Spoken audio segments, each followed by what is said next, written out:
يقول هذا السائل: بماذا تنصحون طالب العلم المبتدئ بقراءة الكتب والشروح في الإجازة؟ وهل هناك شروح مسموعة للأصول الثلاثة وغيرها؟ شیخ صالح بن عبداللہ بن حمد العثیمی حفظہ اللہ سے پوچھا گیا کہ چھٹیوں کے دوران آپ شروعاتی دور کے طالب علم کو کون سی کتابیں یا شروحات پڑھنے کی نصیحت کرتے ہیں، اور کیا ثلاثۃ الاصول وغیرہ کی آڈیو شرح موجود ہے؟ نقول: لا ننصح طالب العلم المبتدئ بقراءة الكتب والشروح في الإجازة، ننصحه بملازمة العلماء وطلاب العلم. العلم لا يؤخذ من كتب وأشرطة، العلم يؤخذ بالتلقي عن الشيوخ،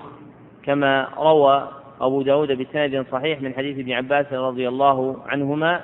أن النبي صلى الله عليه وسلم قال: تسمعون ويسمع منكم ويسمع ممن سمع منكم.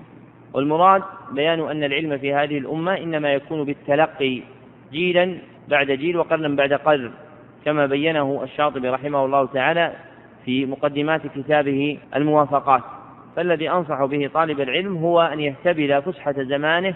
بالحرص على القراءة على العلماء والمشايخ وطلاب العلم، فإن لم يتيسر له ذلك بأن يكون في بلد ناء ونحو ذلك فلا بأس حينئذ أن يأخذ البدل، والبدل لا يصح الأخذ به إلا مع عدم أصله، كما أن التيمم لا يشرع إلا مع فقد الماء أو عدم القدرة عليه فيكون الفقد حقيقيا أو حكميا، فكذلك التلقي عن الأشرطة أو القراءة في الكتب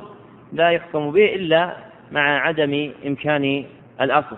وإذا تلقى الإنسان عن الكتب فإنه تفوته التربية العلمية كما ذكر الشاطبي رحمه الله تعالى، فيكون عنده علم بالمسائل لكنه لا يعرف كيفية إنزال هذه المسائل وتعليقها بأحوال الناس، فربما أفتى فضل وأضل. فليس العلم معرفة المسألة ودليلها وأقوال الناس فيها، ولكن العلم معرفة كيفية ترتيب هذه المنزلة في إصلاح الناس، فقد يفتى إنسان بشيء ويفتى إنسان بشيء آخر. شیخ کا جواب تھا کہ ہم شروعاتی دور کے طالب علم کو چھٹیوں کے دوران کتابیں یا شروحات پڑھنے کی نصیحت نہیں کرتے،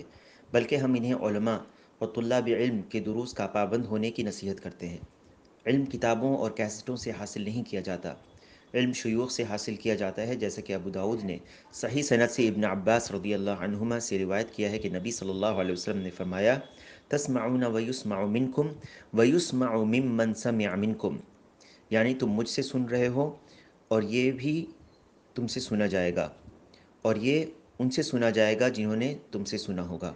اس سے مراد اس بات کو بیان کرنا ہے کہ اس امت میں علم تلقی سے، یعنی ایک کے بعد دوسرے سے پیڑھی در پیڑھی اور زمانہ در زمانہ سن کر حاصل کیا جائے گا، جیسا کہ شاطبی رحمہ اللہ نے اپنی کتاب الموافقات کے مقدمے میں بیان کیا ہے۔ تو جس بات کی نصیحت میں طالب علم کو کرتا ہوں وہ یہ ہے کہ وہ علماء، مشائخ اور طلاب علم سے علم حاصل کریں، اگر یہ ان کے لیے میسر نہ ہو، جیسا کہ مثلا وہ ایسے ملک میں ہوں جو علم سے دور ہو، تو پھر اس میں کوئی حرج نہیں کہ وہ اس کا بدل اختیار کرے، اور بدل اختیار کرنا صحیح نہیں ہے مگر صرف اس حالت میں جب اصل موجود نہ ہو، جس طرح تیمم صرف پانی کی غیر موجودگی یا اسے استعمال کرنے کی قدرت نہ ہونے پر ہی مشروع ہے، لہٰذا اسے پانی کے حقیقی یا حکمی طور پر غیر موجودگی میں ہی کیا جاتا ہے۔ اسی طرح کیسٹوں سے یا کتابوں کے مطالعے سے علم حاصل نہیں کیا جاتا سوائے اس حالت میں کہ اور طریقے سے علم نہ حاصل کیا جا سکتا ہو،